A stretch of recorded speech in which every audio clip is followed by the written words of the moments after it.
E essa capacidade dele de fazer conexões, como você mesmo disse, era um instrumento que ele usava fazendo conexões com o Antigo Testamento, com o texto que era ouvido principalmente ali pelos seus destinatários, pelos seus ouvintes judeus, né? Que era conhecido ali por eles. E ele fazia isso com excelência através de parábolas, através de histórias e tudo mais. E você chegou a começar a falar aqui de uma parábola em específico que o Peter Williams aborda no livro, né? E eu queria que você justamente falasse sobre isso, sobre essa genialidade de Jesus ao ensinar por meio de parábolas. Você pega aqui como exemplo uma parábola e nos fale um pouco sobre isso. Então, quando vocês pegarem um livro, vocês vão se deparar logo no primeiro capítulo que a tese aqui do Peter Williams é mostrar tudo isso que a gente falou sobre a genialidade dele e dar um exemplo, escolher uma parábola.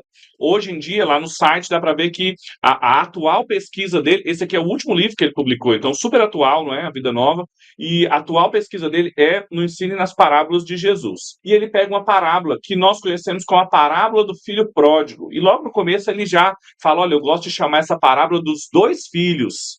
E aí você percebe o que é o livro. E eu me surpreendi, foi a partir do primeiro capítulo. Porque você pensa assim, ele vai ficar falando aspectos da genialidade, da intencionalidade, da intelectualidade de Cristo. Mas ele vai pegando e ele vai interpretando o texto de Lucas sobre as parábolas que compõem esse trecho, né, da dracma perdida, da ovelha perdida e do filho perdido.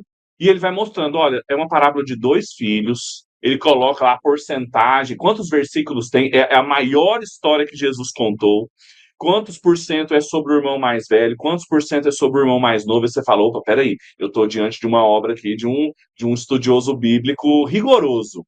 E aí ele começa a mostrar essa genialidade no livro de Lucas e na parábola dos dois filhos. E o momento áureo, assim, que eu parei a leitura e fechei, eu falei, cara, que brilhante isso aqui. Foi quando ele vai explicando para nós os detalhes da parábola, o contexto, o que está em jogo em cada uma das coisas aqui, que às vezes são detalhes que nos escapam na leitura. Mas ele fala assim: quando os ouvintes de Jesus, naquela ocasião, ouviram isso, o que eles remeteram? E aí entra a conexão do Antigo Testamento que você perguntou. Eu falo assim: Jesus começou com uma frase dizendo: havia um homem que tinha dois filhos. Imediatamente, eles começaram a lembrar quem tinha dois filhos na história do povo de Deus. Tem Abraão. Abraão tinha um Sim, filho, mas sim, depois teve sim. mais. Mas não eram só dois. Tem Isaac. Isaac tinha Uhum, dois filhos. Esaú, Jacó. uhum, E aí ele começa a uhum. estabelecer uma conexão que dificilmente nós estabeleceríamos e entre Esaú Olha e só. Jacó. Aí você fala assim, Pedro, mas não é forçação de barra isso, não?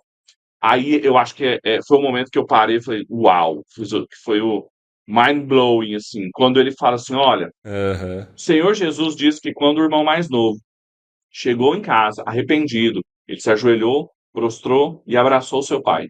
Aí ele pega um versículo do Antigo Testamento, quando Jacó e Esaú se encontram depois da venda da primogenitura, depois do engano de Jacó, e eles finalmente se encontram. Esaú se ajoelha e abraça o irmão. O Senhor Jesus estava conectando o pai do filho pródigo com Esaú, que era alguém visto como um vingativo, ou parte que não recebeu a bênção de Deus, a descendência inimiga do povo de Deus. Imagina para os leitores, para os ouvintes originais de Jesus, que eram escribas, fariseus, publicanos, uma pessoa desgarrada, foi quem Jesus remontou sutilmente, de maneira genial. Esse tipo de conexão é impossível da gente pegar assim a olho nu, e é o que marca a genialidade de Jesus. É um dos exemplos. Ele gasta 80% do livro trabalhando a parábola e as conexões. Ele faz depois conexões com Jó,